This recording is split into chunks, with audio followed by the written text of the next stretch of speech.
Atin po lamang kausapin si Attorney Sani Matula, ang National President po naman ng Federation of Free Workers. Sir Sani, magandang umaga po. Hi, Manong Ted, PG Chacha, magandang umaga po at mabuhay po kayo. At mabuhay po ang uri manggagawa. Sir Sani, bahagi po ang inyong federasyon sa open letter na naka-address sa ating Pangulong Marcos tungkol nga po dito sa usapin po ng skandalo na ating kinakaharap ngayon, pinakamalaking skandalo sa usapin ng korupsyon. And kasama po kayo, I understand, sa mga nagmamasid at ang iba po sa inyong hanay ay naiinip, kung tama bang aking word. Kahapon po nagsabi ng Presidente, relax lang kayo. Relax lang kayo. Huwag tayo magmadali dito. Oo, bagamat tukoy daw nila kung sino-sino mga nasa likod nito, we have to do it, tama, sabi niya, do it right. Oo, do Yan po it sabi right. niya. Opo. Ano po inyong masasabi po, Attorney Sani? Tama po kayo, Manong Ted, na kami po ay kasama ng labor at ng employers group na nananawagan sa Pangulo na pabilisin na po itong investigasyon at gawin na accountable yung mga responsable nito.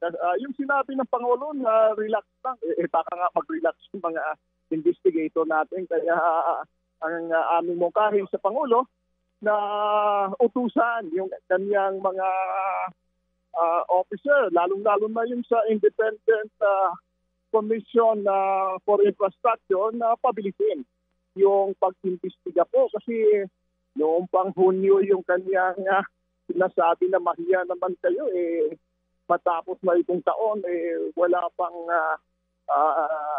na-indict, wala pang nasampahan ng kaso sa Sandigan Bayan. Although may mga pending na ngayon sa Ombudsman at may iimbestigahan yung ICI, palagay ko ay kulang sa bilis. Kaya naiinit na po ang mga tao. Kaya ngayong November 30, ay may binabala kami na pambansang protesta kasama yung ating trilyon peso march na mga civil society group at religious organization na kinukundina itong korupsyon at kinakailangan mapabilis ang ating investigasyon at ma-recover yung mga nakaw na yaman at makulong yung mga taong responsable. Opo. Ano ho particularly, Attorney Sani, bilang isang abogado na rin, ang usapin po na tila may kabagalan. Kumbaga, ano ho sa tingin ninyo ang mga elemento ngayon dito po sa kung bakit tayo naiinip? Halimbawa po, Attorney Sani. Siyempre may mga prosesong inoobserbahan, pero palagay ko naman itong due process na ito ay maaring mapabilis kung may political will yung ating ombudsman at yung ating presidente ng Pilipinas sa pamagitan ng ICI. Instead na yung personal service dapat ang gawin para doon sa mga taong nasa suspected list na para mabigyan sila ng due process. So huwag na pong daan sa post office. Idaan na po yan sa personal service sa kanila para mabilis ang proseso. At saka huwag na po natin i-entertain yung mga motion to delay the investigation. So palagay ko naman ay may paraan legally na mapabilis ito sa magitan ng hindi pagdaan sa syota pero yung pagkilos, pagpapadala ng mga papel at pag-conduct ng mga investigation conferences o mga hearings. ICI na banggit po ninyo. What is wrong with ICI now, Attorney? Sa aming rekomendasyon doon sa kasama ang ECOP at iba pang trade union, kasama ang FSW, ang isa naming hinihingi ay mabigyan ng contempt power yung ICI at siyempre ito po ay executive order lamang ay maaring i-defy ito ng ibang mga ahensya o separate branches ng government, tulad na halimbawa ng Kongreso. Palagay ko ay kinakailangan talaga dito rin ang legislative act. Katulad ng ginawa sa Dabidi Commission sa pag-imbestiga ng mga kodita noong 1980s ay nabigyan ng power yung Dabidi Commission para mapabilis at mabigyan ng effective na force o pag-enforce ng mga investigation niya. So maliban sa executive order nung panahon na yon ay nabigyan ng legislative power, pamagitan ng pagbigay ng contempt power at more expanded power ang Cavite Commission. Opo. Sa usapin po ng transparency sa kanilang ginagawang hearing po, attorney. Yun ang isa sa aming panawagan na i-live stream ito at para makita ng publiko yung mga hearing sa Senado, pati yung hearing nga sa mga korte ngayon at ibang bansa ay naka-live stream na at makikita ng publiko ay mga modern technology na tayo na magagamit. Yung si Duterte na lamang sa International Criminal Court ay nakita natin ang mga proseso. Opo. Nagpahayag si Chairman Andy Reyes sa isang committee hearing in the Senate na bukas na sila sa live streaming. Pero ngayon, kung inyo pong nababantayan ng balita, attorney, mukhang nagdadalawang isip na naman siya at nagbabago ng tono. Kesyo, kinakailangan pa ng rules. May mga ganun po pinag-uusapan. Ano po ang inyong take doon, attorney? Yung pag-adapt ng rules ay palagay ko hindi mahirap yan at common sense lang naman ang ginagamit yan para buksan itong mga proseso ito. Alam naman natin na napaka-importante ng proseso ito at nasa marami ng modern technology ngayon na magagamit at yung mga tao talaga ay restless na. At kung restless ang mga tao ay maaaring yung mga reckless ay gagamitin ito para at least magamit nila sa kanilang their own political purpose or their own personal interest. Attorney, kasi dito sa kanilang binabanggit na pag-uusapan daw na rules, no, sa live streaming. Ako naiisip ko lang po, no, hindi naman sa tayo po adelantado dito, pero naiisip ko paano kung isama nila sa rules na tatanungin muna nila yung kanilang resource person, tatanungin muna nila yung kanilang inimbitahan, gusto mo bang i-live stream ito o hindi? Pag sinabing ayoko po, hindi na ila-live stream. What do you think? Palagay ko yung obserbasyon na yan ay may negative effect yan sa publiko. At palagay ko parang selective yan, ano? Mayroong kung hihingi ka pa ng pahintulot ay probably ibang objective yung kabila, kung lalong-lalo na kung may mabigat silang mga issue na hinaharap yan o sila ang mga responsable sa mga korupsyon na yan. Okay, siya.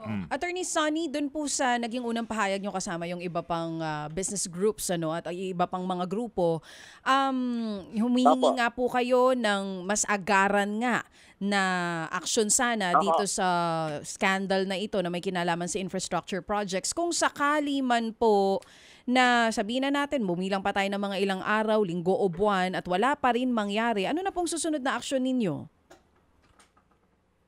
Siyempre, sa kasalukuyan may mga pinaplano kaming manifestation ng protesta. Nagsimula na po yung every Friday na mga rally, mga candle lighting. At ang pinakadulo po nito yung sa November 30, yung sa trillion peso march na gagawin ng maraming trade unions, civil society groups. Kasama dyan po ang Simbahang Katoliko, ang ating mga protestanting simbahan at ang ating mga evangelical churches.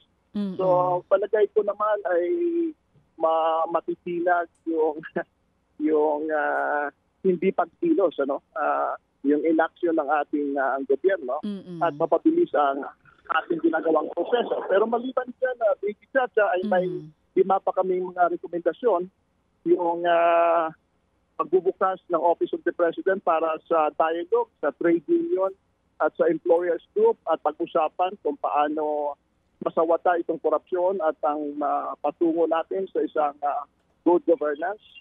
At nananawagan din po tayo, pangalawa, ay yung pagbibigay ng legislative power, yung power na magmula sa Kongreso para sa ICI.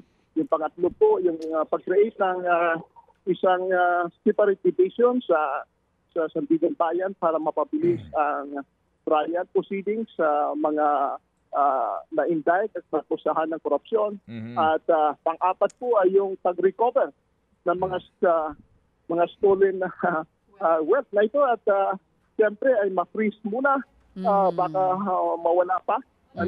At ang pang-lima po rito ay siyempre ang paggawa ng budget ay hindi lamang bukas ang ating House at Senado, kundi maski sa paghahanda ng National Expenditure Program, ang Office of the President ay dapat maging bukas rin para sa partisipasyon ng trade union, ng people's organization at civil society. Opo, sige po. So attorney, ito na lang po sa panghuli. Ano po ang chance na magkaisa na po ang lahat, no? Wala na pong Luneta, March, wala na pong, kumbaga, iisa na lang po ang ating gagawing pagtitipon-tipon sa Nobyembre at 30, considering na mismo po ang labor groups, may kanya-kanyang paksyon. May mga, pag Labor Day, iba-iba. Di ba iba-iba ng rally yan? Kasi nga, pati ho ang labor sector din po, watak-watak. Ano po ang chance natin na ngayon pong November 30, iisa lang po ang rally para maipakita na sa panahong ito, wala nang pinag-uusapan ng mga paksyon-paksyon at nagkakaisa ang bayan, nalabanan po at papanagutin itong mga sangkot sa pinakamalaking skandalo ng korupsyon sa Pilipinas? Tama po yung obserbasyon nyo, kasamang din na may pagkawatak-watak ang ating mga kilos. Kaya po ating sinisikap na pagkaroon ng pagkakaisa. At may mga ongoing dialogue ngayon sa different trade unions, kasama na siyempre yung mga civil society groups at yung mga taong simbahan para magkaroon ng isang rally sa November 30.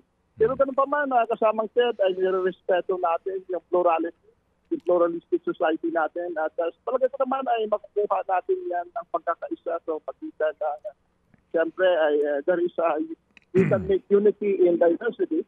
At hindi naman kakasya practically sa Luneta o sa EDSA ang ating mga kilos. At yung iba naman sa ibang bahagi ng ating bansa ay may mga pagkilos din.